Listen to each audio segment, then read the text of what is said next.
इस मस्जिद के सामने मैं हनुमान चालीसा पढ़ूंगा।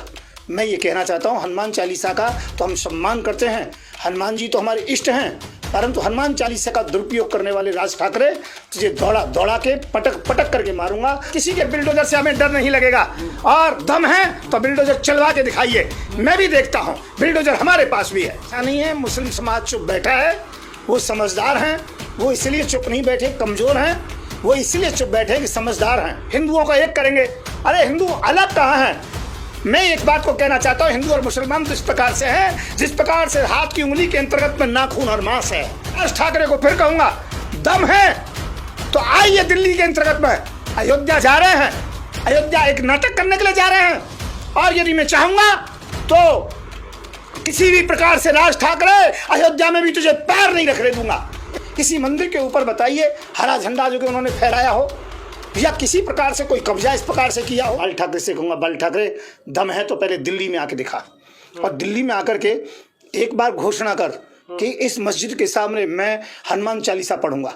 मैं ये कहना चाहता हूँ, हनुमान चालीसा का तो हम सम्मान करते हैं, हनुमान जी तो हमारे इष्ट हैं, परंतु हनुमान चालीसा का दुरुपयोग करने वाले राज ठाकरे तुझे दौड़ा दौड़ा के पटक पटक करके मारूंगा, दौड़ा दौड़ा के भगाऊंगा। दम है तो एक बार दिल्ली में आ, और यदि तुम कहते हो कि महाराष्ट्र में भी करना चाहते हो तो अब बॉम्बे में ऐसा कोई भी नाटक करके दिखाए राज ठाकरे कि इस मस्जिद के सामने और हम हनुमान चालीसा पढ़ेंगे। मैं कहता हूं कि वो याद आ जाएगा उनके लिए समय कि ये समय कौन सा है। मैं ये कहता हूं, ये देश हिंदू मुस्लिम सिख ईसाई सबका है। लगा तो दी है वाराणसी में मस्जिद जो अजान है उसको नापने के लिए ज़्यादा आवाज़ में अजान नहीं हो सकती। मैं ये कह रहा हूँ, ये नाटक बंद करें, बहुत अच्छा रहेगा, नहीं तो देश के हालत बहुत ख़राब हो जाएंगे। ये नाटक बिल्कुल अच्छा नहीं है। मुस्लिम समाज चुप बैठा है, वो समझदार हैं, वो इसलिए चुप नहीं बैठे कमज़ोर हैं, वो इसलिए चुप बैठे कि समझदार हैं। उन्होंने कभी भी भाईचारे को बिगाड़ने की कोशिश नहीं की है। किसी मंदिर के ऊपर बताइए हरा झंडा जो कि उन्होंने फहराया हो, या किसी प्रकार से कोई कब्जा इस प्रकार से किया हो, इतिहास में कुछ भी हुआ हो, वो एक बात है, अलग है। पर आज मुसलमान बहुत पढ़ा लिखा है, समझदार है, और आज कई संगठन हिंदुओं के ऐसे हैं जिसमें हिंदू सेना भी है। दुर्भाग्य है कि मैं उसका प्रमुख हूँ और मेरे नियंत्रण से बाहर हैं। मैं ये कहना चाहता हूँ, ये लोग आरएसएस के लोग हैं, हिंदू सेना के लोग हैं, बजरंग दल के लोग हैं, और कई जो कि संगठनों के जो कि लोग हैं, वो मस्जिदों के ऊपर भगवा फहरा रहे हैं।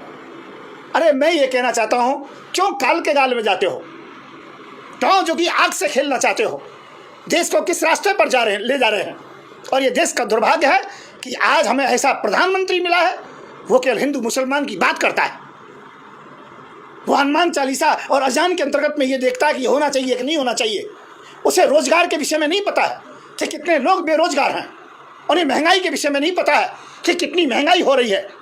अरे मैं कहना चाहूँ, कानून बनाना चाहिए, पर कानून ये होना चाहिए जिस भी जिले में, जिस भी विधानसभा में, जिस भी गांव में बेरोजगार मिले उस गांव प्रधान को जेल कराइए। विधानसभा में बेरोजगार मिलते हैं, विधायक की जेल कराइए। और जिस भी लोकसभा में जो कि बेरोजगार कोई मिल जाता है तो उस समय सांसद की जिम्मेदारी उसे जेल कराइए। ये कानून होना चाहिए।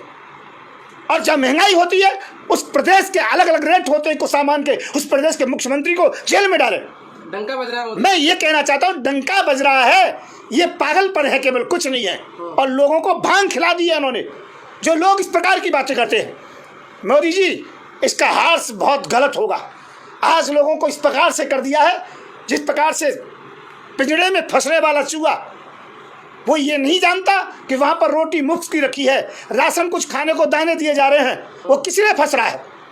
देश का सत्यानाश कर दिया तुमने, देश को बिल्कुल लंका की तरह उस कगार पर पहुँचा दिया जिस प्रकार से आज लंका के हालात हो रहे हैं। अच्छा संत जी, जिस तरह से साक्षी महाराज का जो बयान है वो कह रहे कि हिंदुओं को जो है तैयार रहना चाहिए, पुलिस पे भरोसा नहीं करना चाहिए, और जो है तीर बांध जो है तैयार रखना चाहिए, पुलिस बचाने नहीं आएगी। मैं ये कहना चाहता हूँ, ये कौन सी मानसिकता के लोग हैं। इन लोगों को तत्काल जेल में डालना चाहिए, नहीं तो मोदी जी वो होगा जिस प्रकार से पाकिस्तान के अंतर्गत में शासन हटा करके राष्ट्रपति और प्रधानमंत्री जबरदस्ती बनते हैं, तो तुमको भी शासन से हटा के अपने हाथ में हमें सत्ता लेनी पड़ेगी। देश की जनता हमारे साथ है, और इस बयान को मैं सोच समझ करके दे रहा हूँ। ऐसे लोगों की मानसिकता कि तीर कमान तैयार रखो, शस्त्र साथ रखिए, पुलिस का भरोसा मत कीजिए, मुसलमानों को मार दो काट दो, है राम राम चिल्लाएंगे और मुल्ला काटे जाएंगे, इस प्रकार की बात कहना मैं ये कह, शर्म आनी चाहिए। और ऐसे लोग खुले में हैं, ऐसे लोग सांसद हैं, ऐसे लोग विधायक हैं, ऐसे लोग मंत्री हैं। ये देश का बहुत बड़ा दुर्भाग्य है। मोदी जी, सबसे बड़ा दुर्भाग्य तो वही है कि तुम जैसा व्यक्ति प्रधानमंत्री है और इसके बाद में कोई भी किसी प्रकार से कोई कानूनी कार्रवाई नहीं की जाती किसी के ऊपर। शर्म आनी चाहिए। मैं राज ठाकरे को फिर कहूँगा, दम है तो आइए दिल्ली के अंतर्गत में। अयोध्या जा रहे हैं, अयोध्या एक नाटक करने के लिए जा रहे हैं, और यदि मैं चाहूँगा तो किसी भी प्रकार से राज ठाकरे, अयोध्या में भी तुझे पैर नहीं रखने दूंगा। इस बात का ध्यान रखना। मैं तो ये हिंदुओं को एक करने की बात कर रहे हैं। मैं कह रहा हूँ हिंदू और मुसलमान की बात नहीं, हम सब एक हैं। हमारा भाईचारा है, हिंदू मुस्लिम सिख ईसाई, हम सब एक हो सकते हैं। आज कोई कहने लगे मुसलमानों को एक करेंगे, कोई कहे हिंदुओं को एक करेंगे, ये खून खराबे की तैयारी है, देश के विभाजन की तैयारी है। हम दूर कहाँ हैं? ये देश का दुर्भाग्य है। हिंदुओं को एक करेंगे, अरे हिंदू अलग कहाँ हैं? मैं एक बात को कहना चाहता हूँ, हिंदू और मुसलमान तो इस प्रकार से हैं जिस प्रकार से हाथ की उंगली के अंतर्गत में नाखून और मांस है। ये दोनों अलग नहीं हो सकते हैं, और अलग होकर के इनकी शोभा भी नहीं है, इनका कार्य क्षमता भी समाप्त हो जाएगी। आज विश्व में हम इसीलिए मानते हैं कि हिंदू मुस्लिम सिख ईसाई देश के अंतर्गत में प्यार से रहता है। यदि ये दूर हो गए तो देश हमारा किस स्थिति में रहेगा? अरे हम सबको मिलकर तो आज बिट्टो पावर होना चाहिए, मां शक्ति होनी चाहिए। विश्व के अंतर्गत में क्या हो रहा है? और मोदी जी केवल हिंदू और मुसलमान, मंदिर और मस्जिद पर, अजान पर, हनुमान चालीसा पर लटके हुए हैं। ये देश का दुर्भाग्य है।